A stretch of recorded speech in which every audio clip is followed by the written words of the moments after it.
Good to meet you. Thank you, my friend. It's been so much work. This is real. That's right. It's been a pleasure. Give me a squeeze. Distinct pleasure. That's right. How's that? Is that hard or no? No, that feels good. Feels real good to me, man. You know, you just think he's actually here. You know, he shouldn't be here.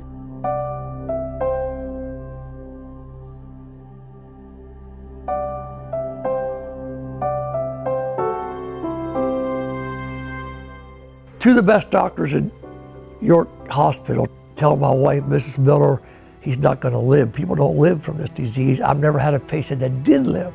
Without blinking, she looked at him in the eye and said, well then, we're just going to have to pray for a miracle, aren't we?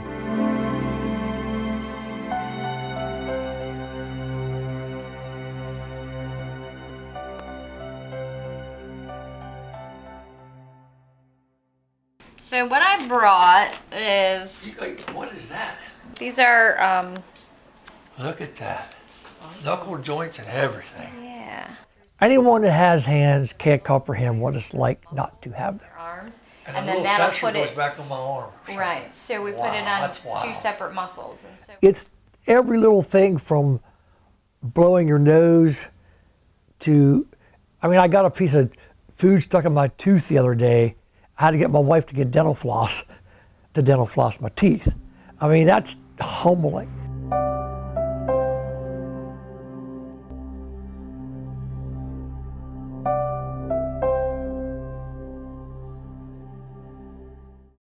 And so then you open, close, open, 'Cause close. every now and then, you'll still like reach for something subconsciously, like everybody does. And then when you're almost to it, you think, I can't pick that up. I don't have any hands. When you look at pictures of yourself with hands, and you kind of think, wow, you know, that's a part of me that's going. Cool. Well, right. thanks so much for getting You're that. I've been welcome. anxiously waiting to just see what this even looks like. Yeah. I just want to not be a burden to anybody. When we were thinking about, you know, the whole issue of him not knowing, you know, that he's going to wake up and he's not going to have hands and he's not going to have feet, you know, we discussed it as a family. How's he going to handle this? It was kind of that level of, well, how are we going to get from one step to the next, knowing what he's coming to us with, not having hands, not having feet. You know, I see a lot of people that have a knee injury or something not comparable to what he has gone through, and they go through depression. You know, I definitely thought he was going to have a lot of days that were very sad. This is what we're going to pray, you know, that while he is in this coma, God's going to minister to him and he's going to prepare him that when he wakes up, he will be accepting of his losses. And that's exactly what happened. Your outlook on life and how your day is 1% of what is dealt you and 99% on how you deal with it. Anything he needed to do or he wanted to do, it was always a, how do I do this? There was never a, am I gonna be able to do this? For him, I think that attitude sped his process up so quickly. I could have been very angry at God and the world and everybody. You run those things out of your mind pretty quick. It just shows how his positive attitude and the impact that he had on everybody, working so hard and accomplishing everything he did. I mean, it affected everybody. It touched everybody's heart.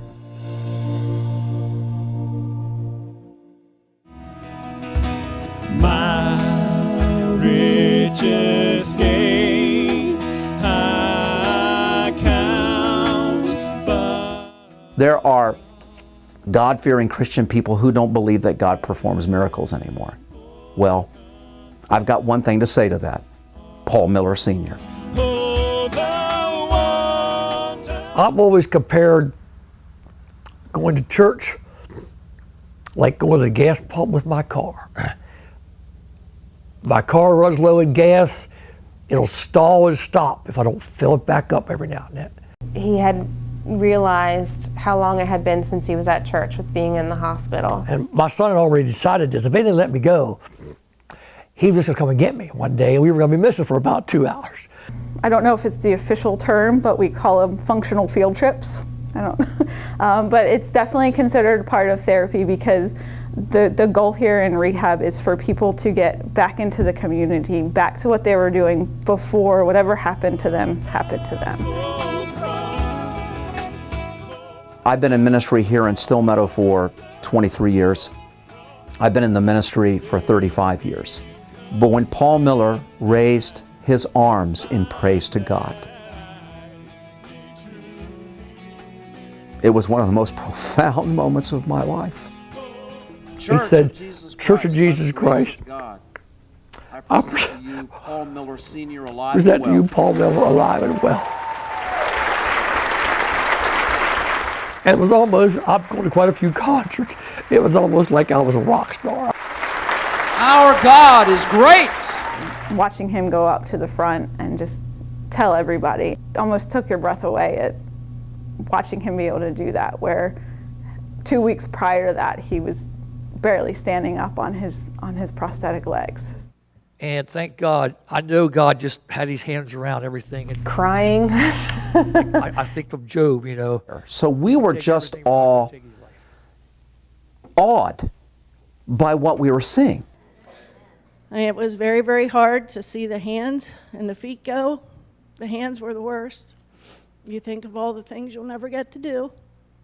I never ever thought that our life would be like this, and this is our new normal.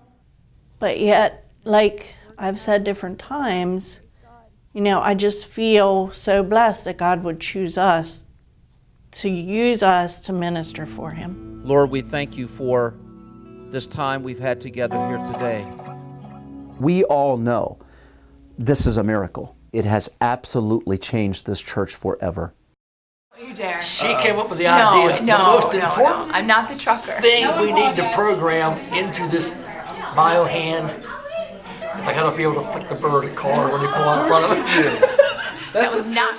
They told me the hand I'm going to get now was not even available 18 months ago. I'm getting like the Cadillac of hands with the very cool thumb.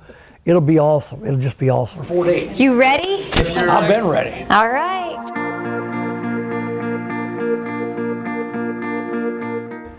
Well, I've contemplated this week for a long time. It's going to be a huge step in being independent. I mean, I could actually pick up a cup of coffee, eat a hamburger, and all the stuff that you take for granted every day that I haven't done for 5 months. And now go up. Okay, hold it, hold it, hold it, hold it, hold it for me. It might not be working for you, but I'm impressed.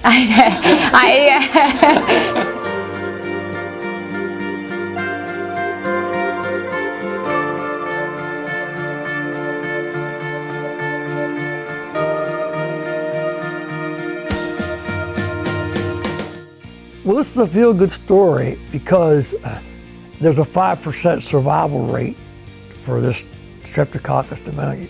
I beat those odds with God's help. Upbeat spirit, happy most all the time. In all theory, I should not be talking to you right now. Compared to what could have happened, this is a feel-good story, my friend. This is a feel-good story.